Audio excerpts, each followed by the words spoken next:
नमस्कार दोस्तों, कैसे हैं आप सब? ये बताने के लिए नीचे कमेंट बॉक्स में श्री हरि विष्णु ज़रूर लिखें। बात करते हैं मोक्षदा एकादशी के बारे में। मार्गशीर्ष मास के शुक्ल पक्ष के दौरान जो व्रत होने वाला है, जो एकादशी पड़ने वाला है, वो है मोक्षदा एकादशी। इस व्रत का बहुत ज़्यादा मान्यता है। कहा जाता है कि इस व्रत को करने से आपको मोक्ष की प्राप्ति होती है। साथ ही अगर आप व्रत करते हैं तो कहीं न कहीं पूर्वज को भी मोक्ष की प्राप्ति होती है।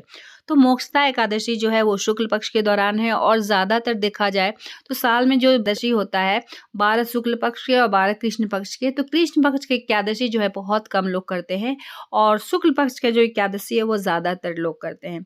तो इस बार ऐसा है कि जो एकादशी है, जो कि मोक्षदा एकादशी है, ये 2 दिन पड़ रहा। तो कौन-सा दिन सर्वश्रेष्ठ है, कौन-सा दिन आपको करना है, हेयर वॉश कौन-सा दिन करना है, तुलसी माँ में जल किस दिन देना है, क्योंकि 2 दिन है तो कहीं न कहीं कन्फ्यूज़न लगा रहता है। और अक्सर हम लोग यही करते हैं कि जब कोई भी व्रत 2 दिन होता है तो पहला दिन का जो व्रत है हम लोग वही वाला उठाते हैं।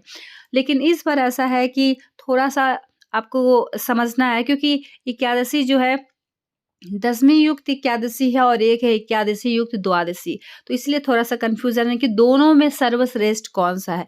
तो चलिए आज के वीडियो में एक-एक पॉइंट को अच्छे से जानते हैं, साथ ही आपको ये भी समझना है कि आपको व्रत कौन-सा दिन करना है, कल या फिर परसों। तो चलिए जानते हैं।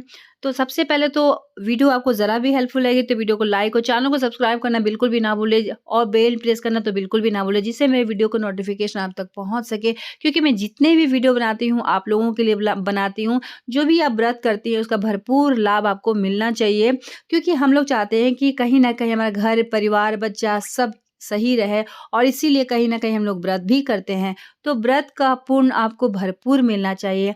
तो वीडियो आपको अच्छा लगे तो लाइक करना बिल्कुल भी ना भूलें, क्योंकि आपका एक लाइक से हमारा मनोबल बहुत ज़्यादा बढ़ता भी है। इन सब बातों को ध्यान रखें और कम से कम लाइक ज़रूर कर दिया करें। अब बात करते हैं गाइस कि मोक्षदा एकादशी जो है वो 22 को भी है और 23 को भी है। तो कुछ लोग ऐसे करते हैं कि 10वीं युक्त एकादशी नहीं करना चाहते हैं, एकादशी युक्त द्वादशी करते हैं। तो दोनों में जो अच्छा है वो है 23 को, लेकिन 22 को भी सर्वश्रेष्ठ है और 23 को भी सर्वश्रेष्ठ है। लेकिन ऐसा जो लोग प्रदोष का व्रत रखते हैं सोमवार को, तो उनके लिए शुक्रवार ज़्यादा अच्छा है, क्योंकि शुक्रवार को कर रहे हैं तो शनिवार को पारण करेंगे और शनिवार को अगर पारण करते हैं तो इतवार को गैपिंग मिल जाता है, यानी रविवार का गैपिंग मिल जाता है, सोमवार को फिर से व्रत रखना है।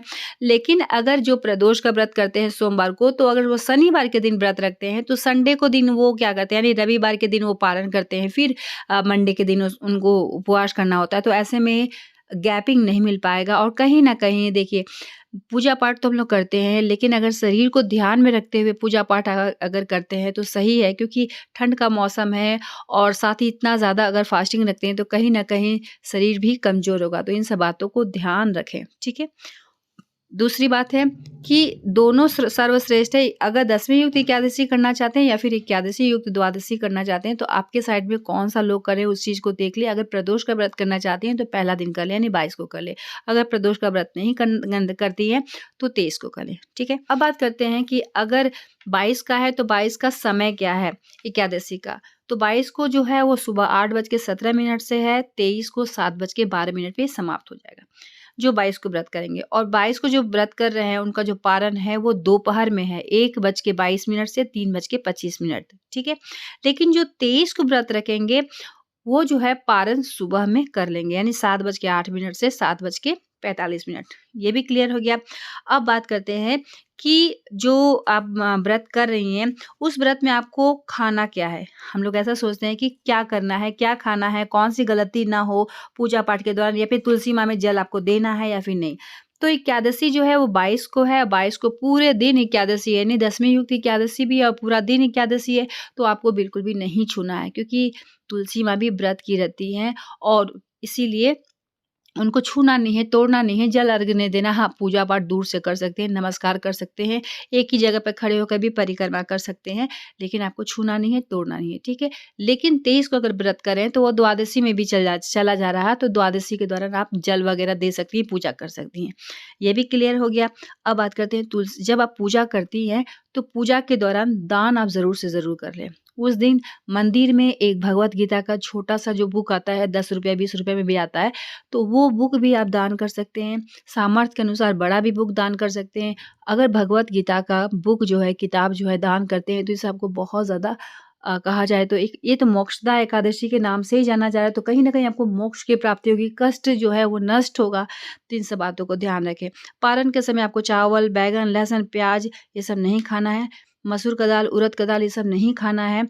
अगर आप 22 को उपवास कर रही हैं, तो दोपहर के समय आपको चावल नहीं खाना है, लहसुन, प्याज़ नहीं खाना है और जो भी भोजन बनाती हैं तो घी में बनाएँ।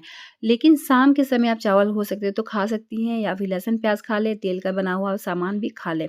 अब बात करते हैं जो व्रत नहीं करते हैं, यानी मोक्षा व्रत जो नहीं करते हैं, वो भी उस दिन दान ज़रूर करें, पूजा-पाठ थोड़ा-सा घर में कर लें, साथ ही विष्णु भगवान का भी पूजन कर लें। ऐसा करती हैं तो कहीं न कहीं लाभ भी आपको ज़रूर मिलेगा। उम्मीद करती हूँ कि मोक्षा एकादशी से संबंधित बहुत सारे डाउट जो कि मैंने क्लियर कर दिया है। फिर भी कोई सवाल है अगर नीचे कमेंट बॉक्स में ज़रूर बताएँ। मिलते हैं एक नए वीडियो के साथ, तब तक के लिए धन्यवाद।